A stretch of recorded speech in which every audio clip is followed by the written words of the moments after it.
ভারত মাতা কি দুই হাত তুলে জয় শ্রীরাম, জয় জয় শ্রীরাম, জয় শ্রীরাম, জয় শ্রীরাম। জয় শ্রীরাম। মাননীয় প্রধানমন্ত্রী আমাদের মাঝে পৌঁছে গেছেন। মাননীয় প্রধানমন্ত্রীকে জোরে হাততালি দিয়ে একবার স্বাগত জানাবেন। সবাই মিলে বাংলা দেখাক, বাংলা পথ দেখাবে। নরেন্দ্র মোদীজিকে স্বাগত জানাবেন হাততালি দিয়ে। বাংলা মোদীকে চাই, জোরে হাততালি দেবেন। এইবার আমি আমাদের সম্মানীয় রাজ্য সভাপতি শ্রী দিলীপ ঘোষ মহাশয়কে অনুরোধ করব উত্তরীয় দিয়ে আমাদের যশস্বী প্রধানমন্ত্রী শ্রী নরেন্দ্র মোদীজিকে স্বাগত জানানোর জন্য।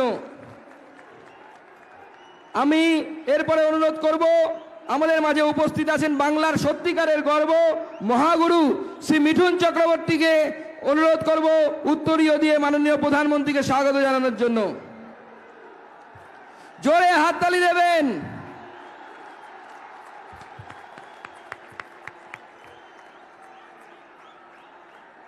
ভারত মাতা কি জয়, ভারত মাতা কি, ভারত মাতা কি। জয়। এইবার আমরা মূল প্রোগ্রামে চলে যাব। আপনাদের সামনে বক্তব্য রাখার জন্য অনুরোধ করব আমাদেরকে সামনে থেকে যিনি নেতৃত্ব দিয়েছেন, যিনি লড়াইয়ের ভাষা শিখিয়েছেন এই বাংলার বিজেপিকে, আমাদের রাজ্য সভাপতি সম্মানীয় শ্রী দিলীপ ঘোষ। দিলীপ তাকে জোরে হাততালি দিয়ে স্বাগত জানাবেন। বন্ধুগণ, আপনারা অনেকক্ষণ ধরে অপেক্ষা করছেন সম্মাননীয় প্রধানমন্ত্রীর ভাষণ শোনার জন্য। আমরা প্রত্যেকদিন ভাষণ দিই, সেই জন্য ভাষণ দিতে আমি আসিনি। আমাদের প্রতি তার যে প্রেম আর ভালোবাসা, মাননীয় প্রধানমন্ত্রী, বিশ্বের সবচেয়ে বড় গণতন্ত্রের প্রধানমন্ত্রী, তাই যখন আমরা তাকে ডাকি তিনি এসে উপস্থিত হয় আমাদের আর নেতৃত্ব দেন, আমাদের উৎসাহ বাড়ান। আর একবার এই ব্রিগেডের ঐতিহাসিক র্যালিতে উপস্থিত হয়েছেন। পশ্চিমবাংলার সমস্ত মানুষের তরফ থেকে আমি তাকে স্বাগত জানাচ্ছি, অভিনন্দন জানাচ্ছি, ধন্যবাদ জানাচ্ছি। আমি একটা কথা বলবো, 2 বছর আগে আমরা এখানে উপস্থিত হয়েছিলাম। মাননীয় প্রধানমন্ত্রীর সামনে আমরা শপথ নিয়েছিলাম যে লোকসভাতে 50% আসন জিতিয়ে দেব, 19-এ হাফ আর 21-এ সাফ। আমাদের এই লড়াকু কর্মীরা আপনাদের পরিশ্রমে বাংলার মানুষ আমাদের আশীর্বাদ করে প্রায় অর্ধেক আসন দিয়েছেন। তাই আরেকবার আমি মনে করে দিতে চাইছি, 136 জন কর্মীর প্রাণের বিনিময়ে হাজার হাজার কর্মী নিজের বাড়ি ছাড়া, ঘর ছাড়া, আত্মীয় স্বজন ছাড়া মিথ্যা কেসে জেলে আছেন, তাদের পরিশ্রমের জন্য। আর আজকেও হাজার হাজার কর্মী বাধার জন্য পৌঁছতে পারেননি, গাড়ি ভেঙে দেওয়া হয়েছে, মারপিট করা হয়েছে। তাদের ইচ্ছা শক্তির জন্য আমি একবার অনুরোধ করব, আগামী এই নির্বাচনে 200 সিট নিয়ে বিজেপি সরকার গড়ার জন্য আপনারা প্রস্তুত আছেন তো? প্রধানমন্ত্রীর সামনে শপথ নেবেন তো? এইবার 200 পার, এইবার বাংলায় বিজেপি সরকার এবং সোনার বাংলা সফল, আমাদের স্বপ্ন সফল হবে, এই আশা রেখে আমার বক্তব্য শেষ করে সবাইকে ধন্যবাদ জানাচ্ছি। ভারত মাতা কি জয়। অসংখ্য ধন্যবাদ দিলীপ দাকে। সংক্ষিপ্ত বক্তব্য রাখলেন দিলীপ দা আজকে আমাদের মাঝে। এইবার আমরা সেই ঐতিহাসিক মুহূর্তের সাক্ষী হতে চলেছি। মাননীয় প্রধানমন্ত্রী শ্রী নরেন্দ্র মোদী এই ব্রিগেডের জনসভাকে সম্বোধন করবেন। সকলে জোরে হাততালি দিয়ে ওনাকে স্বাগত জানাবেন। ভারত মাতা কি, ভারত মাতা কি, ভারত মাতা কি।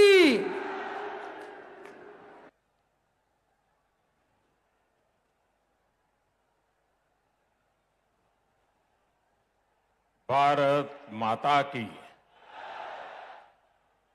भारत माता की। वंदे वंदे वंदे वंदे वंदे वंदे वंदे वंदे वंदे वंदे वंदे भारत माता की।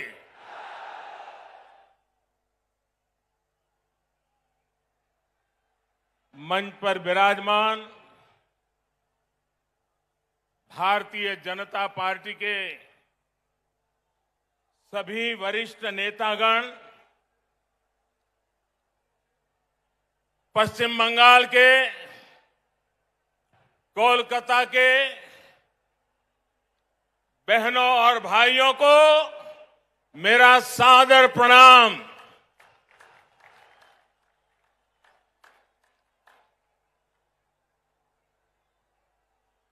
राजनीतिक जीवन में सैकड़ों रैलियों को संबोधन करने का सौभाग्य मिला है, लेकिन इतने बड़े लंबे कार्यकाल में मैंने कभी इतने बड़े विशाल जनसमूह का हमें आशीर्वाद मिला हो, ऐसा दृश्य मुझे आज देखने को मिला।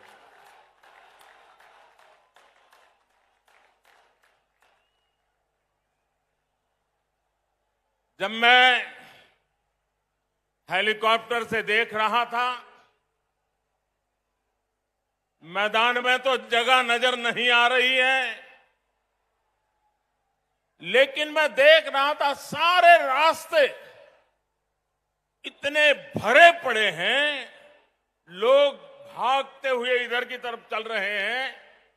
मैं नहीं मानता हूं कि वो पहुंच पाएंगे। मैं फिर एक बार इतनी बड़ी तादाद में आप आशीर्वाद देने के लिए आए, मैं भारतीय जनता पार्टी के सभी कार्यकर्ताओं की तरफ से आपको सादर फिर से एक बार प्रणाम करता हूं। बंगाल की इस धरती ने हमारे संस्कारों को ऊर्जा दी है। बंगाल की इस धरती ने भारत की आजादी के आंदोलन में नए प्राण फूंके। बंगाल की इस धरती ने ज्ञान विज्ञान में भारत का गौरव बढ़ाया है। बंगाल से निकले महान व्यक्तित्वों ने एक भारत श्रेष्ठ भारत की भावना को सशक्त किया है। बंगाल की इस धरती ने एक विधान, एक निशान, एक प्रधान के लिए बलिदान देने वाले महान सपूत हमें दिया। ऐसी पावन मिट्टी को मैं अनेक अनेक बार नमन करता हूं। साथियों, ये मेरा सौभाग्य है कि आज इस ऐतिहासिक ब्रिगेड ग्राउंड पर मुझे फिर एक बार आपके आशीर्वाद प्राप्त करने का अवसर मिला है।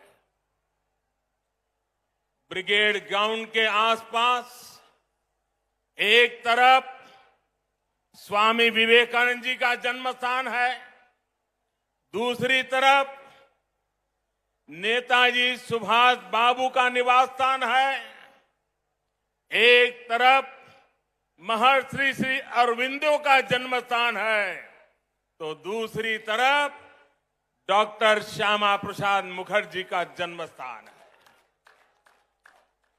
ये कोलकाता, बंगाल और पूरे भारत की बहुत बड़ी प्रेरणा स्थली है। बीते दशकों में ब्रिगेड ग्राउंड में अनेकों बार ये नारा गूंजा है, ब्रिगेड चलो। सुना है ना, ब्रिगेड चलो। इस ग्राउंड ने अनेक देशभक्तों को देखा है, लेकिन ये ग्राउंड बंगाल के विकास में रोड़ा अटकाने वालों का भी गवाह रहा है। बंगाल की भूमि को 24 घंटे हड़ताल और बंद में झोंक देने वालों की नीतियां और साजिशें भी इस ग्राउंड ने देखी है। इन लोगों ने बंगाल की इस महान भूमि का जो हाल किया वो पीढ़ी दर पीढ़ी बंगाल के लोगों ने सहा है, बर्दाश्त किया है। लेकिन ये बंगाल के लोगों की महानता है, ये बंगाल के लोगों की अदम्य इच्छा शक्ति है कि उन्होंने बंगाल में परिवर्तन की उम्मीदों को कभी छोड़ा नहीं। बंगाल के लिए ममता दीदी पर भरोसा किया था, लेकिन दीदी और उनके काडर ने आपका ये भरोसा तोड़ दिया, आपके सपनों को चूर चूर कर दिया। ये वो लोग हैं जिन्होंने बंगाल का विश्वास तोड़ा। इन लोगों ने बंगाल को अपमानित किया, यहां की बहन बेटियों पर अत्याचार किया। लेकिन ये लोग बंगाल की उम्मीद, यहां के लोगों का हौसला कभी भी तोड़ नहीं पाए। आज जो ये जनसागर मौजूद है वो इस उम्मीद की, इस हौसले की जीती जागती तस्वीर है। बांग्ला चाय उन्नति, बांग्ला चाय शांति, बांग्ला चाय प्रगतिशील बांग्ला, बांग्ला चाय सोनार बांग्ला। मैं देख रहा हूं इस बार के विधानसभा चुनाव में एक तरफ टीएमसी है, लेफ्ट कांग्रेस है, उनका बंगाल विरोधी रवैया है। और ये चुनाव ऐसा है कि दूसरी तरफ खुद बंगाल की जनता कमर कस करके खड़ी हो गई है।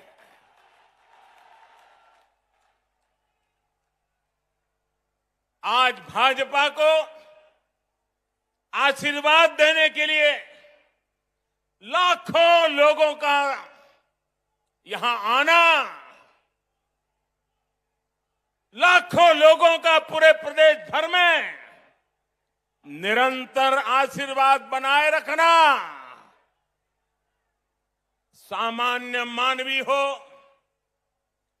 बंगाल के बौद्धिक जन हो, कला जगत के लोग हो, सभी अपना प्रेम, अपने आशीर्वाद बरसा रहे हैं।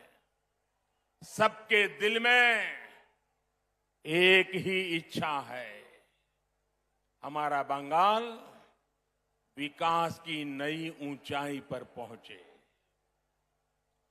आज तो हमारे बीच बांग्लार छेले मिठुन चक्रवर्ती जी भी है। उनकी जीवन गाथा संघर्ष और सफलता के अद्भुत उदाहरणों से भरी हुई है। अपनी सफलता का पुण्य वो लोकनाथ बाबा के आशीर्वाद से सामान्य जनों तक पहुंचा रहे हैं।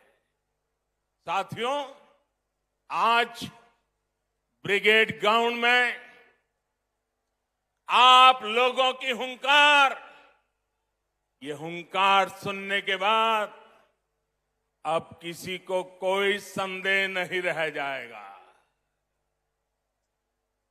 शायद कुछ लोगों को तो लगता होगा आज 2 मई आ गई है।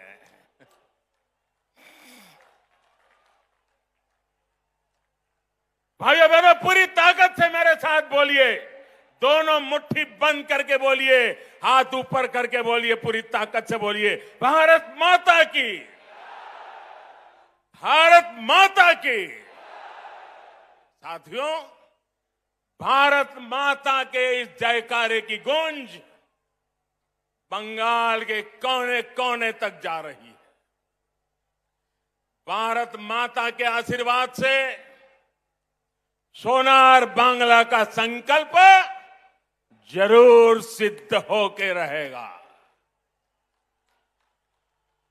यहां आया एक एक व्यक्ति, हमारी माताएं, हमारी बहनें, हमारी बेटियां, बंगाल का युवा आज बंगाल में आशोल परिवर्तन के लिए आया है। आशोल परिवर्तन। मैं इस ब्रिगेड ग्राउंड से आपको इस आशोल परिवर्तन का विश्वास दिलाने आया हूं।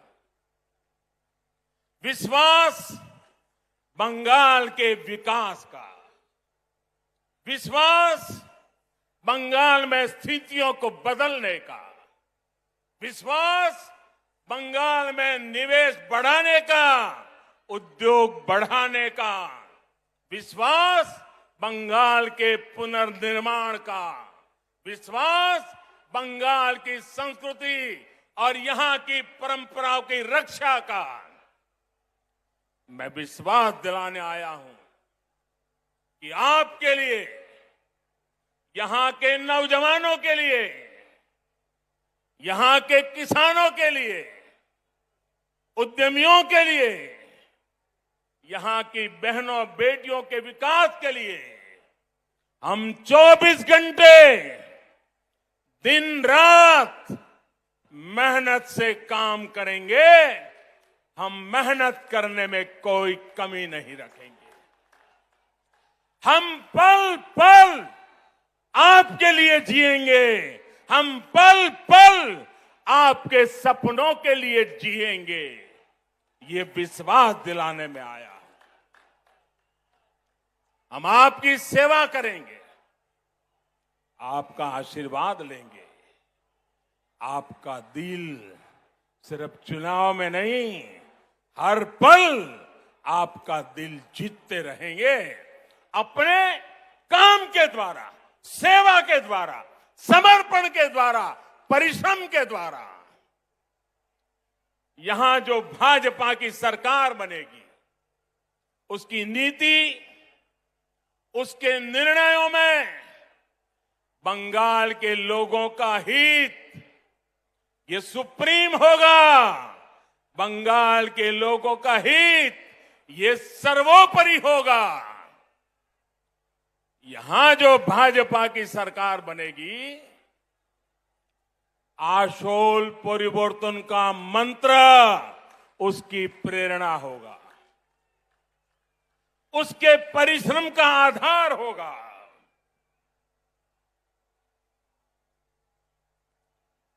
आशोल परिवर्तन का मतलब, आशोल परिवर्तन का मतलब ऐसा बंगाल जहां युवाओं को शिक्षा और रोजगार के पर्याप्त अवसर मिले।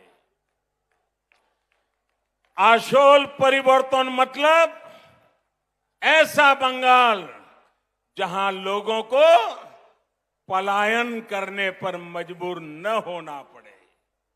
आशोल परिवर्तन मतलब ऐसा बंगाल जहां व्यापार और कारोबार फले फूले, जहां ज्यादा से ज्यादा निवेश आए। आशोल परिवर्तन मतलब ऐसा बंगाल जहां 21वीं सदी का आधुनिक इंफ्रास्ट्रक्चर हो। आशोल परिवर्तन मतलब ऐसा बंगाल जहां गरीब से गरीब को भी आगे बढ़ने का पूरा अवसर मिले। आशोल परिवर्तन मतलब ऐसा बंगाल जहां हर क्षेत्र, हर वर्ग की विकास में बराबर की भागीदारी होगी। उत्तर बंगाल हो या दक्षिण बंगाल हो, पश्चिमांचल हो या जंगल महल, आदिवासी हो या दलित, पिछड़े हो, वंचित हो, शोषित हो या हमारे शरणार्थी भाई बहन, सभी पर एक बराबर ध्यान दिया जाएगा। जहां सबका साथ, सबका विकास, सबका विश्वास शासन का मंत्र होगा, जहां उन्नयन सबका होगा, तुष्टीकरण किसी का नहीं, जहां घुसपैठ को रोका जाएगा, घुसपैठियों को रोका जाएगा। साथियों, गुलामी का इतना बड़ा कालखंड भी बंगाल की क्षमता, बंगाल के सामर्थ्य को कम नहीं कर सका था। आजादी के इन 75 वर्षों में बंगाल ने जो खोया है, बंगाल से जो छीना गया है, वो मुझसे ज्यादा आप लोग ज्यादा अच्छी तरह जानते हैं। आज हम इस संकल्प के साथ भी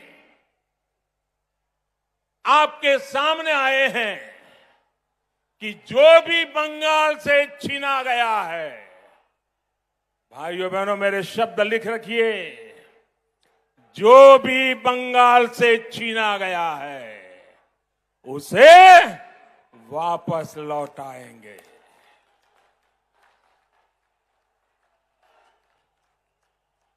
आज जब भारत अपनी आजादी के 75 वर्ष में प्रवेश कर रहा है,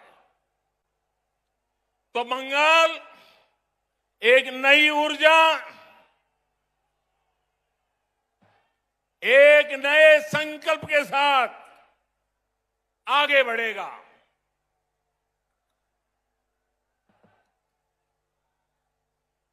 देश की तरह ही बंगाल के विकास के लिए भी अगले 25 साल बहुत अहम है। इन 25 वर्षों की शुरुआत का पहला पड़ाव ये विधानसभा चुनाव है। अगले 5 वर्षों में बंगाल का विकास अगले 25 वर्षों के विकास का आधार बनाएगा। इसलिए इस बार आप सिर्फ बंगाल में सरकार बनाने के लिए वोट नहीं देंगे, लेकिन बंगाल को बनाने के लिए, बंगाल को विकास की नई ऊंचाई पर पहुंचाने के लिए वोट डालेंगे। जब 2047 में 25 साल के बाद देश जब आजादी के 100 साल मनाएगा, तब बंगाल सारे हिंदुस्तान को फिर से एक बार आगे ले जाने वाला बंगाल बन जाएगा। बंगाल में पोर्ट से लेकर के एक्सपोर्ट तक, टी से लेकर टूरिज्म तक, माछ की बात हो या भात की बात, पश्चिम बंगाल की माटी और समंदर में सब कुछ है जो जीवन को बेहतर बनाने के लिए जरूरी है। बस यही नीति साफ नियत के साथ आगे बढ़ने की जरूरत है। यहां बनने वाली भाजपा सरकार, एनडीए सरकार इसी सोच से आगे बढ़ेगी। भाइयों और बहनों, कोलकाता तो सिटी ऑफ जॉय है। कोलकाता के पास समृद्ध अतीत की विरासत भी है और भविष्य की संभावनाएं भी है। ऐसा कोई कारण नहीं है कि कोलकाता के कल्चर को सुरक्षित रखते हुए इसे सिटी ऑफ फ्यूचर न बनाया जा सके। कुछ दिन पहले ही देश के टॉप शहरों की लिस्ट निकली है। ये हर बंगाल वासी की अपेक्षा है कि कोलकाता भी इस लिस्ट में टॉप के शहरों में हो। इसके लिए चाहे कनेक्टिविटी सुधारना हो, नए नए उद्योगों की स्थापना हो, टेक्नोलॉजी का विस्तार करना हो, स्टार्टअप के लिए बेहतर माहौल बनाना हो, हम पूरे कमिटमेंट के साथ काम करेंगे। आपने देखा होगा कोलकाता मेट्रो का विस्तार अब और तेजी से किया जा रहा है। केंद्र की हमारी सरकार ने कोलकाता की धरोहरों को सजाने संवारने के लिए अनेक प्रयास किए हैं। जब कोलकाता में विकास का डबल इंजन लग जाएगा तो वो रोड़े, वो अड़चने भी खत्म हो जाएगी जो भी कदम कदम पर हमें अनुभव होती है।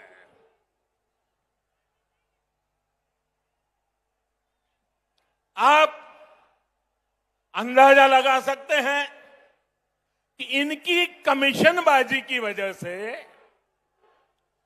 कोलकाता एयरपोर्ट से जुड़े हुए कई काम देखिए कब तक रुके हुए हैं। ऐसे रुके हुए हर काम को भाजपा सरकार में तेज गति दी जाएगी। यहां के स्मार्ट सिटी प्रोजेक्ट को भाजपा सरकार में नई ऊर्जा मिलेगी। शहर में नए फ्लाईओवर बनाए जाएंगे। अधूरे फ्लाईओवर्स को समय सीमा में पूरा किया जाएगा। भाजपा सरकार बनने के बाद कोलकाता में झुग्गियों में रहने वाले को भी पक्के घर मिलेंगे। प्रधानमंत्री आवास योजना का लाभ मिलेगा। रेहड़ी और ठेला लगाने वाले हमारे भाई बहनों को भी भाजपा सरकार में स्वनिधि योजना का लाभ तेज गति से दिलाया जाएगा। साथियों, कोलकाता के साथ ही बंगाल के दूसरे शहरों में भी आत्मनिर्भर भारत को ऊर्जा देने की भरपूर क्षमता है। भाजपा सरकार में इन शहरों के इंफ्रास्ट्रक्चर को आधुनिक बनाया जाएगा ताकि वहां पढ़ाई, कमाई और बुजुर्गों के लिए दवाई के नए साधन विकसित किए जा सके। पश्चिम बंगाल में फूड प्रोसेसिंग और पोर्ट लेड डेवलपमेंट की भरपूर संभावनाएं है। आत्मनिर्भर भारत अभियान के तहत इन उद्योगों में निवेश को यहां प्रोत्साहित किया जाएगा। इससे किसानों से लेकर मछुआरों तक हर किसी को लाभ मिलेगा। बहनों और भाइयों, पश्चिम बंगाल में आशोल परिवर्तन के लिए गांव और शहरों के स्थानीय शासन यानी ग्राम पंचायत, नगर निगम और नगर पालिकाओं के शासन में पूरी पारदर्शिता भी उतनी ही जरूरी है। इस लोकतांत्रिक व्यवस्था को जिस तरह से तहस नहस किया गया है वो आप भली भांति जानते हैं। इस व्यवस्था को बंगाल में भाजपा फिर से मजबूत करेगी। सरकारी सिस्टम पर, पुलिस पर, प्रशासन पर जनता का विश्वास जागे। हम वो परिवर्तन लेके रहेंगे, ये हम लाएंगे। भाजपा सरकार में एग्जाम से लेकर के ट्रेनिंग और रिक्रूटमेंट तक एक पारदर्शी व्यवस्था फिर से खड़ी होगी। स्किल डेवलपमेंट के लिए केंद्र सरकार की योजनाओं को यहां ईमानदारी से लागू किया जाएगा।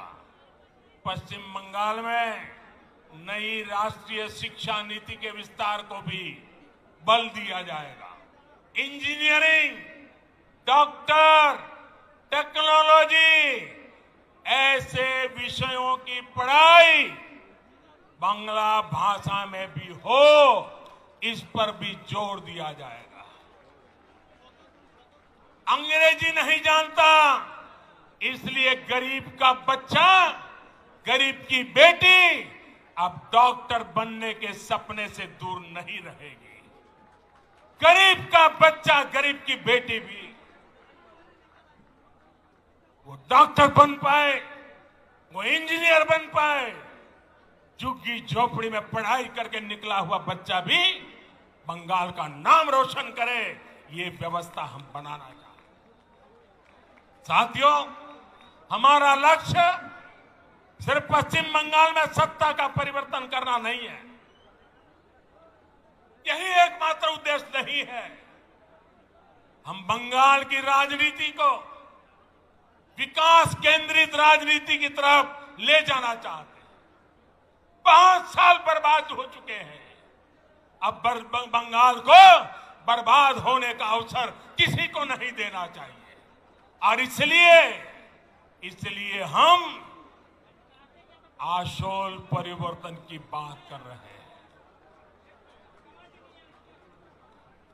और आशोल परिवर्तन के इस महायज्ञ में बंगाल के लोगों को भी ये भी याद रखना है कि उनके साथ किस तरह का छल बार बार लगातार कैसा छल किया गया है, इसे भूलना नहीं।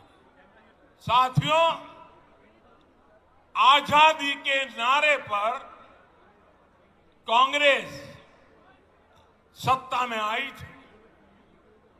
आजादी के बाद कुछ समय काम हुआ, लेकिन फिर बंगाल पर वोट बैंक की राजनीति हावी होती चली गई। इस राजनीति को वामपंथियों ने बढ़ाया और आगे लिया, और वामपंथियों ने तो नारा दिया। आपको याद होगा, बंगाल के लोगों को याद होगा, वामपंथी क्या कहते थे? कांग्रेसेर कालो हाथ, कांग्रेसेर कालो हाथ भंगे दाओ गुड़िए दाओ।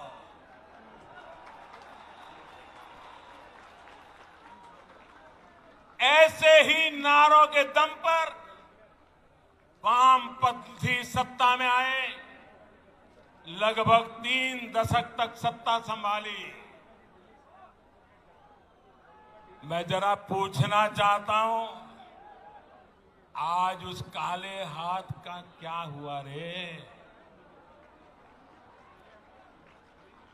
ये काला हाथ कैसे गोरा हो गया रे? जिस हाथ को वामपंथी तब काला समझते थे, वो आज सफेद कैसे हो गया? जिस हाथ को तोड़ने की बात करते थे, आज उसी का आशीर्वाद लेकर वो चल रहे हैं। साथियों, वामपंथियों के विरुद्ध ममता दीदी ने परिवर्तन का नारा दिया था। पश्चिम बंगाल से मां, माटी, मानुष के लिए काम करने का वादा किया था। आप मुझे बताइए, पिछले 10 साल से यहां की टीएमसी सरकार ने क्या सामान्य बंगाली परिवार के जीवन में वो परिवर्तन आया जिसकी बंगाल की जनता आशा करती थी, आया वो परिवर्तन? वो वादा पूरा किया? जो आपको कहा गया था वो किया गया? क्या किसान के, श्रमिक के, कर्मचारी के जीवन में वो परिवर्तन आया जो वो चाहते थे? आया क्या? क्या गरीब के जीवन में कोई परिवर्तन आया है क्या? गरीब और गरीब हो ऐसा काम उन्होंने किया है कि नहीं किया है?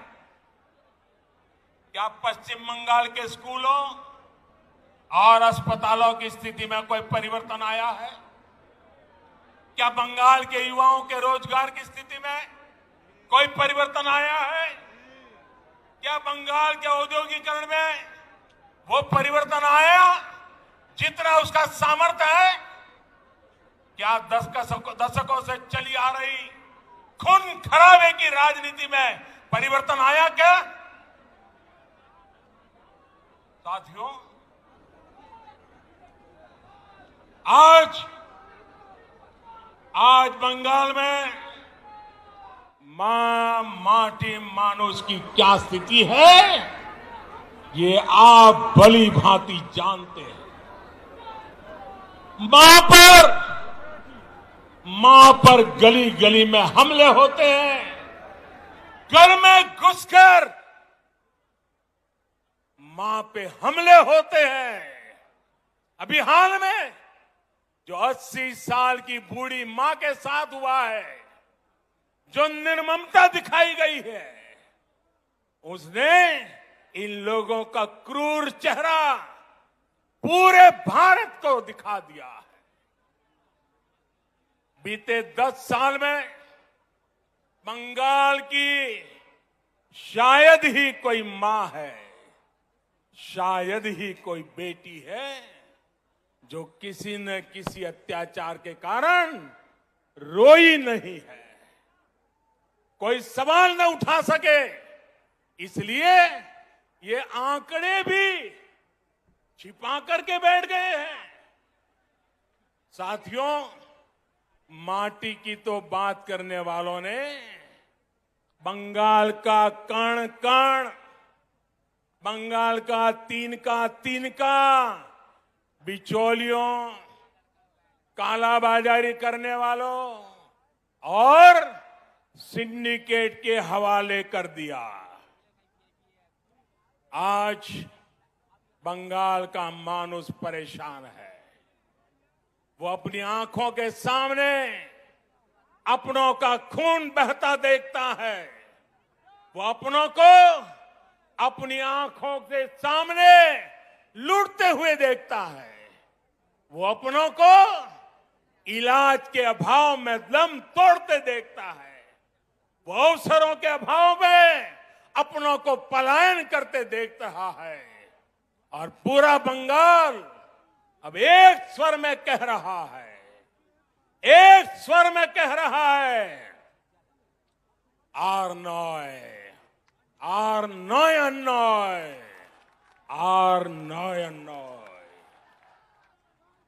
ये टीएमसी सरकार के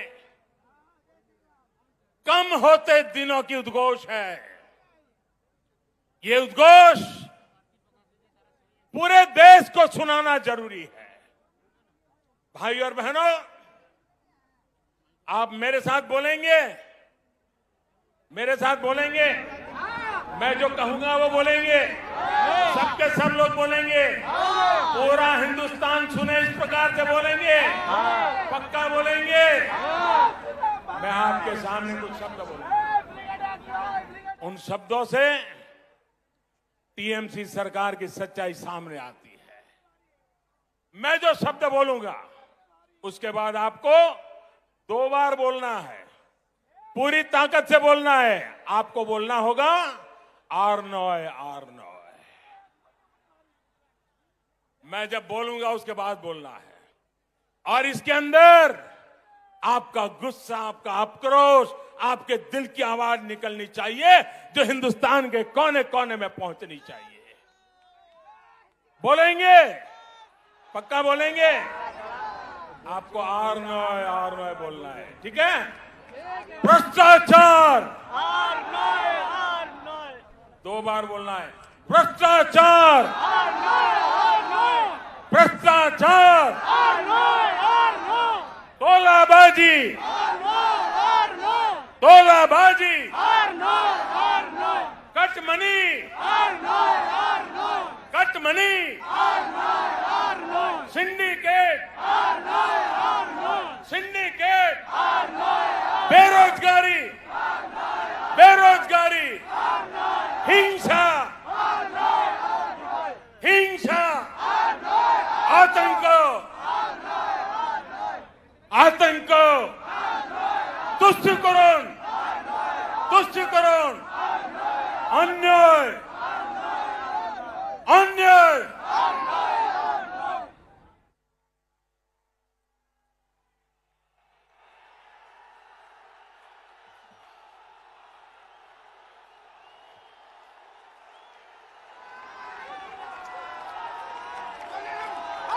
दीदी, सुन लिया दीदी?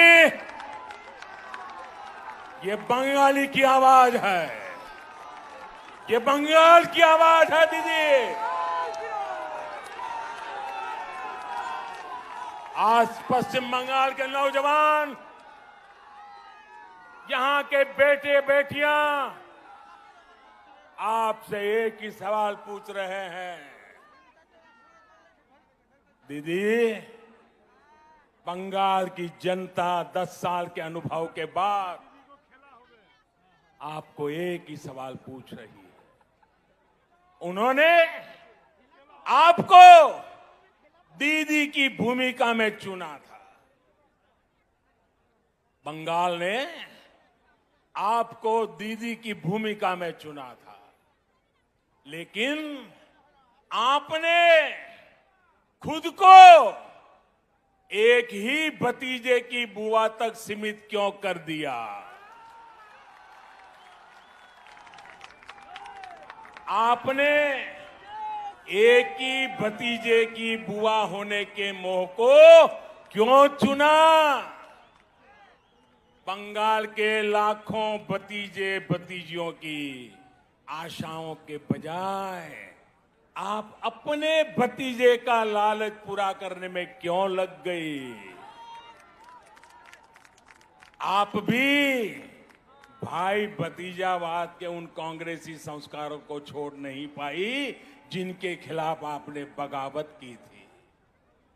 बहनों और भाइयों, मां माटी मानुष से विश्वासघात करने के बाद, इतना अन्याय करने के बाद, अब इन लोगों ने एक नया नारा गढ़ा है। अरे दीदी, आप बंगाल की ही नहीं, आप तो पूरे भारत की बेटी है। कुछ दिन पहले जब आपने स्कूटी संभाली,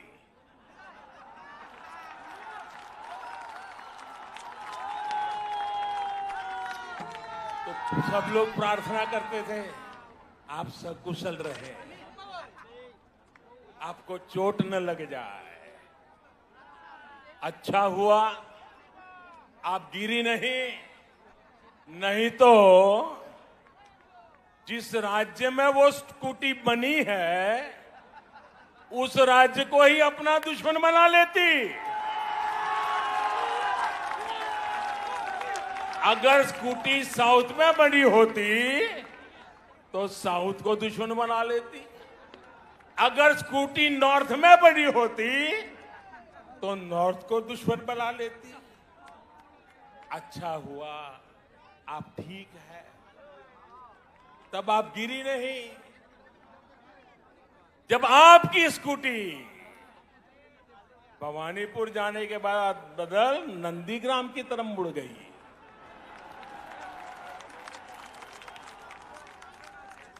अब दीदी हम तो हर किसी का भला चाहते, हम नहीं चाहते किसी को चोट आए, लेकिन जब स्कूटी ने नंदीग्राम में गिरना तय किया है तो हम क्या करें?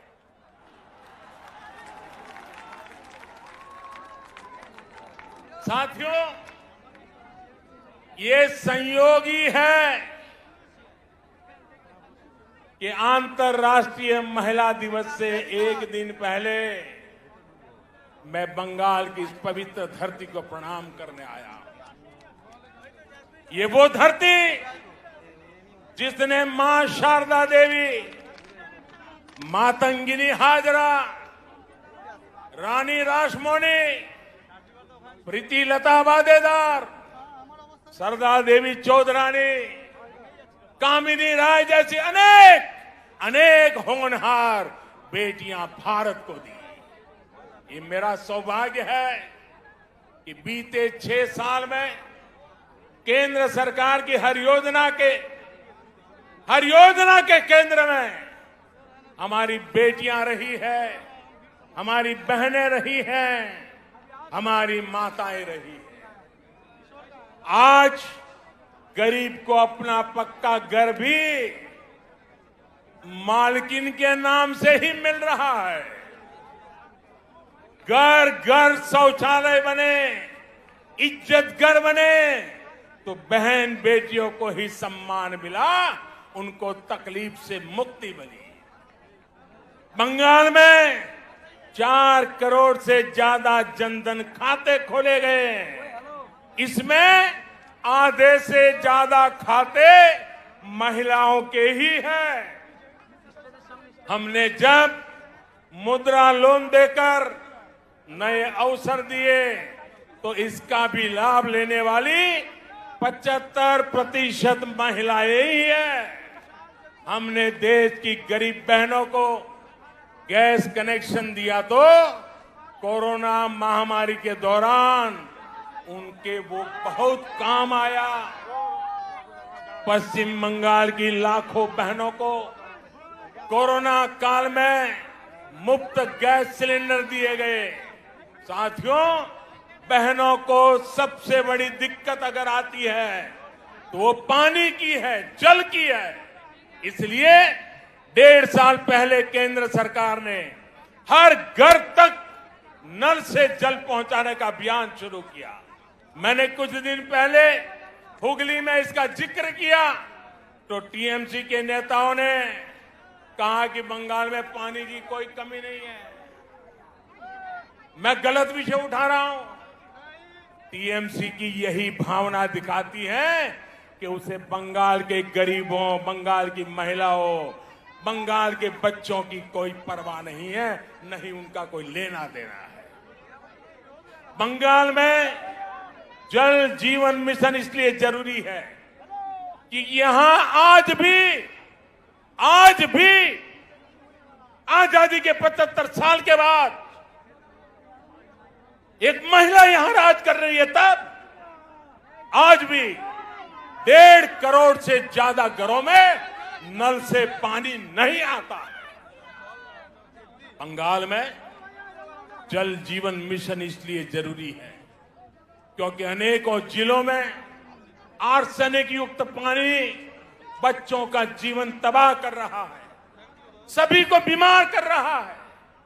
क्या गरीब की चिंता करना, गरीब की सेवा करना क्या हमारा कर्तव्य नहीं है? क्या गरीब कर भी राजनीति करेंगे? लेकिन अफसोस है साथियों कि देश में टीएमसी सरकार गरीबों पर झूठ बोल के राजनीति करने पर तुली हुई है। हर घर जल पहुंचाने के लिए केंद्र सरकार जो पैसे भेज रही है उसका बहुत बड़ा हिस्सा आज तक यहां की सरकार खर्च ही नहीं कर पाई है।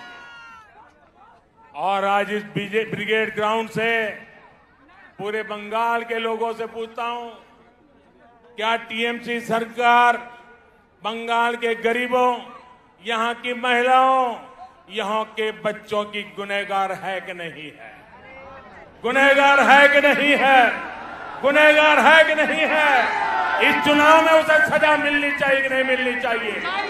चोरों से सजा मिलनी चाहिए कि नहीं मिलनी चाहिए?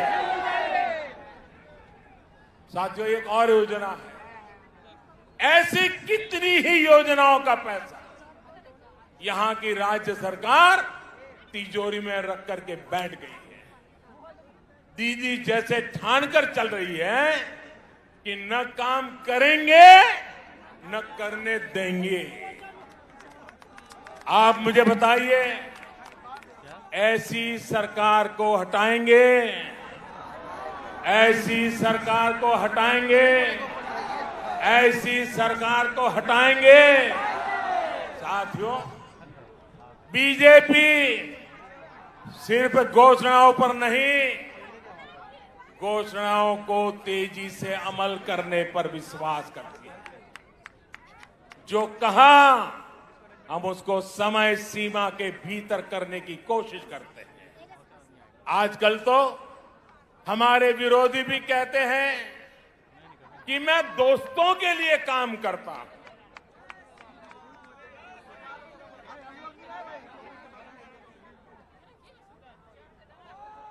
हमें कहा जाता है कि मोदी अपने दोस्तों के लिए काम करता है। हम सब जानते हैं, बचपन में हम जहां पले बड़े होते हैं, जिनके बीच में खेले होते हैं, जिनके साथ पढ़े होते हैं, वो हमारे पक्के दोस्त होते हैं, जीवन भर के पक्के दोस्त होते हैं। मैं भी गरीबी में पला बड़ा और इसलिए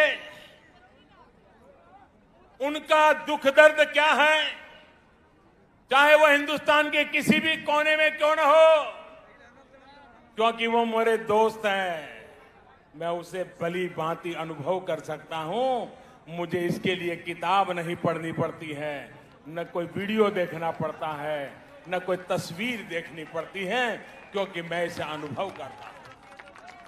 और इसलिए मैं दोस्तों के लिए काम करता हूं और मैं दोस्तों के लिए ही काम करूंगा।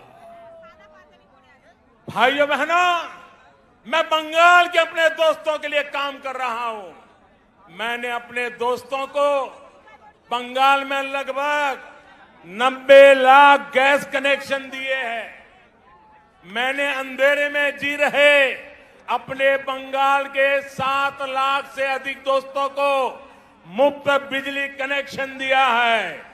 मैंने अपने दोस्तों के लिए बंगाल में 60 लाख से ज्यादा शौचालय इज्जत घर बनवाए हैं। मैंने अपने दोस्तों के लिए बंगाल में 32 लाख से अधिक पक्के घर स्वीकृत किए हैं। दलित हो, पिछड़े हो, पीड़ित हो, शोषित हो, वंचित हो, सभी दोस्तों को इन योजनाओं का लाभ मिला है। और साथियों, बंगाल के चाय वाले, यहां के टी गार्डन में काम करने वाले, ये हमारे भाई बहन तो मेरे विशेष दोस्त हैं, क्योंकि मेरा चाय से जरा अलग ही नाता है। मेरे ऐसे कामों से उनकी भी अनेक परेशानियां कम हो रही हैं। हमारी सरकार के प्रयासों से मेरे इन चाय वाले दोस्तों को सोशल सिक्योरिटी स्कीम का भी लाभ मिलना तय हुआ है। किसी बीमारी की स्थिति में काम रुकने पर या फिर गर्भावस्था के दौरान महिला कर्मचारियों को दिक्कत न हो, इस पर जोर दिया जा रहा है।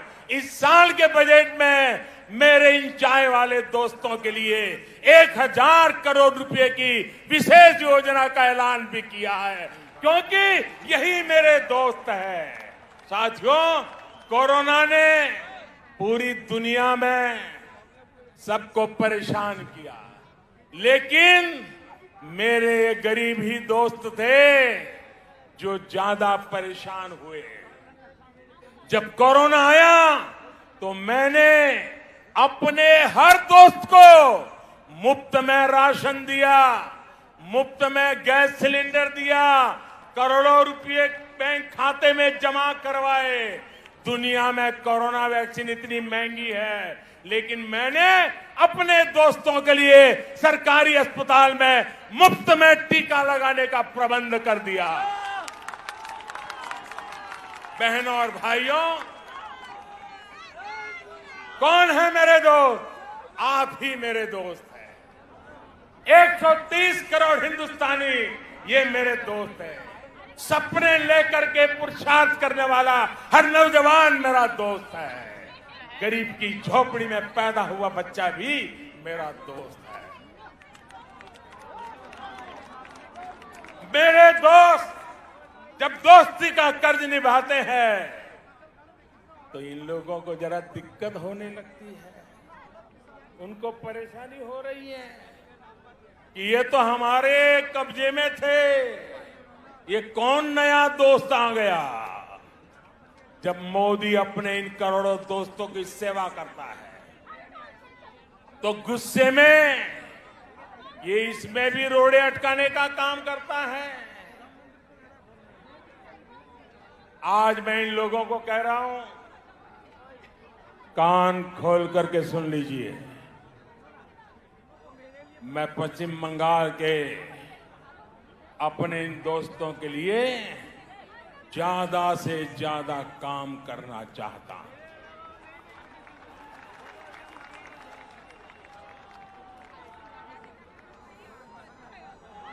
बंगाल सरकार रोक रही है, लेकिन मैं बंगाल के लाखों किसान दोस्तों के बैंक खाते में हजारों करोड़ रुपए सीधे जमा करना चाहता हूं।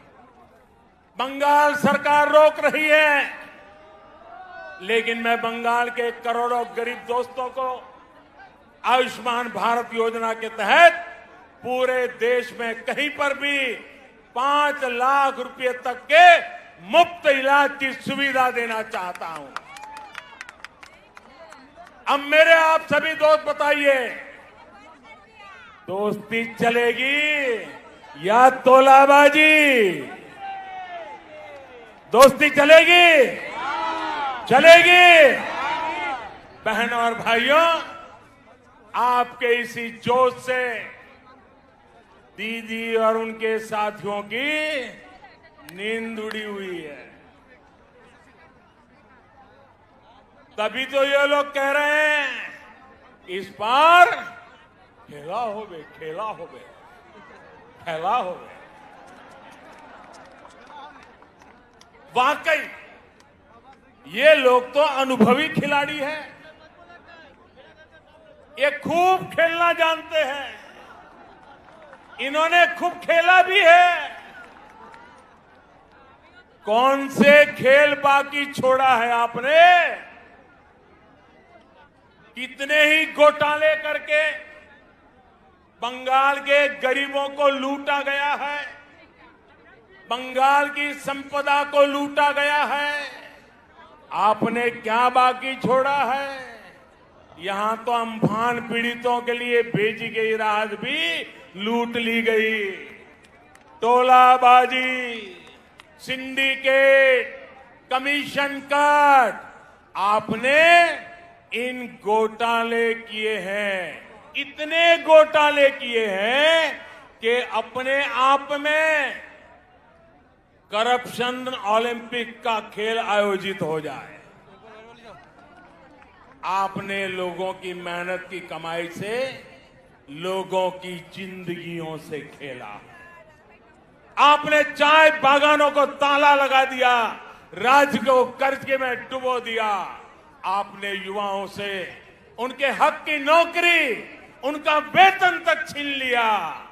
यहां भर्ती परीक्षाओं में किस तरह का खेल होता है? छोटी छोटी लिस्ट रिलीज होती है। लिस्ट रिलीज करने से पहले किसी के घर में फाइल जाती है, किसी के घर में मंजूरी ली जाती है। कौन से खास लोगों का चयन होता है, ये क्या आपसे छिपा हुआ है क्या? सारा बंगाल जानता है। अब ये नहीं चलेगा। अब ये खेल नहीं चलेगा। आप मुझे बताइए साथियों, ये खेल बंद होना चाहिए कि नहीं होना चाहिए? ये खेल बंद होना चाहिए कि नहीं होना चाहिए? ये खेल खत्म होना चाहिए कि नहीं होना चाहिए? ये खेल खत्म होना चाहिए कि नहीं होना चाहिए? दीदी, ये आवाज सुनिए, ये शंखनाद सुनिए। अब हर तरफ से एक ही आवाज है, टीएमसी का खेला शेष, टीएमसी का खेला शेष, खेला खत्म, विकास शुरू। मेरा आपसे आग्रह है,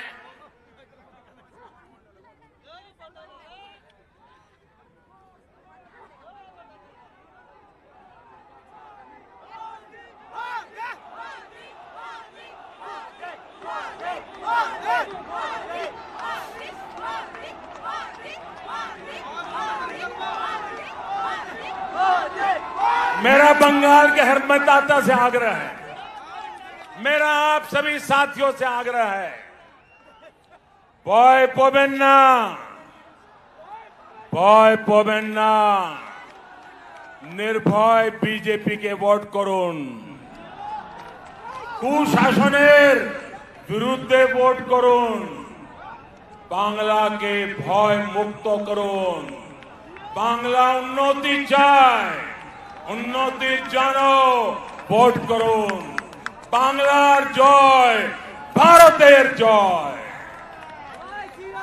साथियों, हमारे यहां शास्त्रों में कहा गया है, क्रोधात् भवति सम्मोह, सम्मोहात् स्मृति विभ्रमः। यानी जब कोई असफलता में, डर में, खीज में गुस्सा करता है तो उस गुस्से से उसका मोह, विचलन और ज्यादा बढ़ जाता है, फिर उसे कंफ्यूजन होता है और कंफ्यूजन में इंसान लगातार गलती करता जाता है, बुरा करता जाता है, बुरा सोचने लग जाता है और अपना ही सब कुछ गंवा देता है। इस गुस्से में मुझे भी क्या क्या कहा जा रहा है, आपको याद होगा मेरे लिए क्या क्या कहा गया है। कभी रावण कहा जा रहा है, कभी दानव कहते हैं, कभी दैत्य, तो कभी गुंडा। दीदी, इतना गुस्सा क्यों?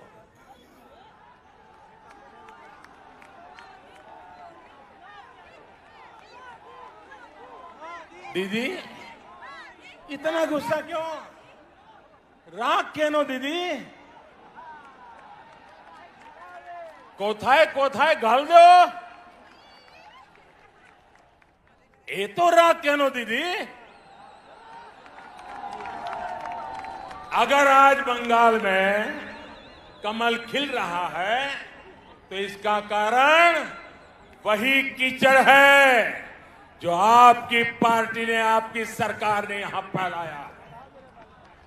आपने बंगाल को विकास के बजाय बंटवारे की तरफ धकेला, इसलिए यहां कमल खिल रहा है। आपने बंगाल में क्षेत्र और संप्रदाय के नाम पर भेदभाव किया, इसलिए बंगाल में कमल खिल रहा है। आपने लोकतंत्र के नाम पर लूट तंत्र को बढ़ावा दिया, इसलिए बंगाल में कमल खिल रहा है। आपने गरीब को उसके हक से वंचित रखा, इसलिए बंगाल में कमल खिल रहा है। साथियों, दीदी को मैं बरसों से जानता हूं। ये वो दीदी नहीं है जिन्होंने वामपंथ के अत्याचार के विरुद्ध आवाज उठाई थी। दीदी पर अब उनका अपना भी बस नहीं है, दीदी का रिमोट कंट्रोल अब कहीं और है। इसलिए वो ऐसी बातें कर रही है जो बंगाल की मूल सोच के विरुद्ध है, जो बंगाल की परंपरा के विरुद्ध है। बंकिम बाबू, गुरुदेव टैगोर, स्वामी विवेकानंद, नेताजी जैसे महान सपूत जिन्होंने पूरे भारत को दिशा दिखाई, उन्हें टीएमसी की बाहरी सोचने कितना दुख होता होगा। भाजपा के लोगों को बाहरी बोलने वालों से पूछिए और जरा हिम्मत के साथ पूछिए, जरा पूछो तो जिस कांग्रेस पार्टी का नाम ले रहे हो उस कांग्रेस पार्टी को जन्म किसने दिया था, स्थापना किसने की थी? क्या कांग्रेस पार्टी की स्थापना करने वाला बाहरी था का भीतरी था? जिस लेप ने, जिस वाम मार्गियों ने इतने वर्षे तक बंगाल पर राज किया, जिनकी विचारधारा मार्क्स लेनिन माओ पर आधारित है, वो बाहरी है या भीतरी? टीएमसी जो बंगाल की सत्ता में है, ये भी तो उनका मूल गोत्र भी कांग्रेस है, वो कांग्रेस से ही स्वार्थ के कारण निकले हुए लोग हैं। जबकि भारतीय जनता पार्टी की स्थापना के मूल में ही बंगाली चिंतन है। भाजपा वो पार्टी है जिसकी स्थापना की प्रेरणा बंगाल के महान सपूत डॉक्टर श्यामा प्रसाद मुखर्जी की है। भाजपा वो पार्टी है जिसके विचारों में बंगाल की महक है। भाजपा वो पार्टी है जिसके संस्कारों में बंगालों की सुवास है, बंगाल की परंपरा की सुवास है। भाजपा वो पार्टी है जिसके डीएनए में बंगाल का सूत्र है। भाजपा वो पार्टी है जिस पर बंगाल का अधिकार है। भाजपा वो पार्टी है जिस पर बंगाल का कर्ज है। भाजपा ये कर्ज कभी चुका नहीं सकती, लेकिन बंगाल की माटी का तिलक लगाकर उसे विकास की नई ऊंचाई पर पहुंचाना चाहती है। साथियों, देश के सबसे बड़े राज्य से लेकर देश के सबसे छोटे राज्य तक मैं भारतीय जनता पार्टी के माध्यम से आज जनता की हम लोग सेवा कर रहे हैं। कमल के फूल में बंगाल की मिट्टी की खुशबू है, इसलिए ही कहा जा रहा है लोकसभा में टीएमसी हाफ, लोकसभा में टीएमसी हाफ और इस बार पूरी साथ। इस बार पश्चिम बंगाल के भाजपा कार्यकर्ताओं से भी कहूंगा और मैं आदरपूर्वक स्मरण करते हुए कहना चाहता हूं, आपके तप, आपके त्याग और आपका बलिदान हिंदुस्तान के कोटि कोटि भाजपा कार्यकर्ताओं के परिवारजन उनको प्रेरणा देता है। आपने बंगाल की जो लड़ाई लड़ी है, जो त्याग किया है, जो पुरुषार्थ किया है, मैं आज आपके उस तप को, आपके उस त्याग को, उसके तपस्या को आज मैं फिर बार आदरपूर्वक नमन करता हूं। साथियों, पश्चिम बंगाल के साथ जो हुआ वो कोई भूल नहीं सकता। भाजपा के हर कार्यकर्ता के परिवार को, पश्चिम बंगाल में अन्याय का शिकार हर व्यक्ति को न्याय दिलाने के लिए हम प्रतिबद्ध हैं। आपके हर प्रयास में मैं आपके साथ हूं। आप पूरे जोश और जुनून के साथ एक एक मतदाता तक पहुंचिए। बंगाल में डर और भय के पुराने दिन अब 2 मई से आगे नहीं चलने वाले हैं। मैं बंगाल के सरकारी कर्मचारियों से भी आग्रह करूंगा, बिना किसी राजनीतिक दल के दबाव में आए काम करिए। देश का संविधान, देश का लोकतंत्र सर्वोपरि है, उसके ऊपर कोई नहीं है।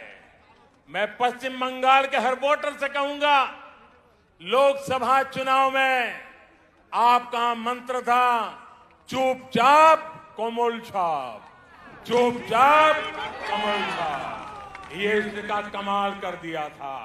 आपके एक वोट की ताकत आपने कश्मीर से लेकर अयोध्या तक दिखी है। इस बार आपको जोर से छाप, टीएमसी साथ के इरादे से आगे बढ़ना है। ये ब्रिगेड मैदान आज फिर से बंगाल में लोकतंत्र स्थापित करने जा रहा है और आप सभी उस क्षण के साक्षी बनेंगे। अब मैं आपसे फिर से एक बार कुछ बातें बुलवाना चाहता हूं। बोलेंगे? बोलेंगे? ये सारे शब्द बंगाल की इच्छा है, एक एक शब्द बंगाल का संकल्प है। ये आपका भी संकल्प है, ये मेरा भी संकल्प है। मैं जो शब्द बोलूंगा उसके बाद आपको एक सुर में बोलना है। ए बार, क्या बोलना है? ए बार बोलेंगे? ए बार बोलेंगे? पक्का बोलेंगे? আসল পরিবর্তন, আসল পরিবর্তন, আসল পরিবর্তন। চাকরি, চাকরি, महिला सुरक्षा, महिला सुरक्षा, कृषक सुरक्षा, कृषक सुरक्षा, विकास, विकास, सुशासन, सुशासन, সোনার বাংলা, সোনার Bangla, BJP, BJP, BJP, BJP. हम सभी का संकल्प जरूर पूरा होगा। इसी विश्वास के साथ आप सभी का एक बार फिर मैं बहुत बहुत आभार व्यक्त करता हूं। दोनों मुट्ठी बंद करके पूरी ताकत से बोलिए मेरे साथ, भारत माता की, भारत माता की, भारत माता की, भारत माता की, वंदे वंदे वंदे वंदे वंदे वंदे वंदे वंदे वंदे वंदे वंदे वंदे वंदे। धन्यवाद।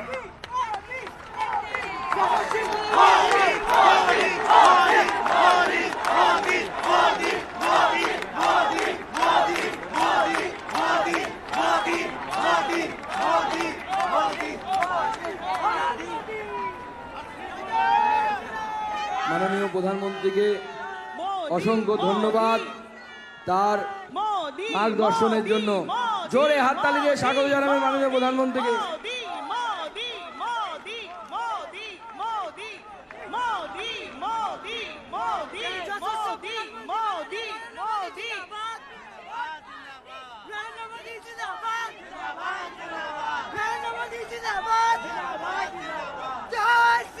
भारत माता की, भारत माता की, भारत माता की जय श्री राम। জোরে হাততালি দিয়ে প্রধানমন্ত্রীকে ধন্যবাদ জানাবেন আপনারা সকলে মিলে। আমরা হাততালি দিয়ে ধন্যবাদ জানাবো। উনি কর্মব্যস্ততার মধ্যে আমাদেরকে সময় দিলেন। আপনারা যারা প্রত্যেক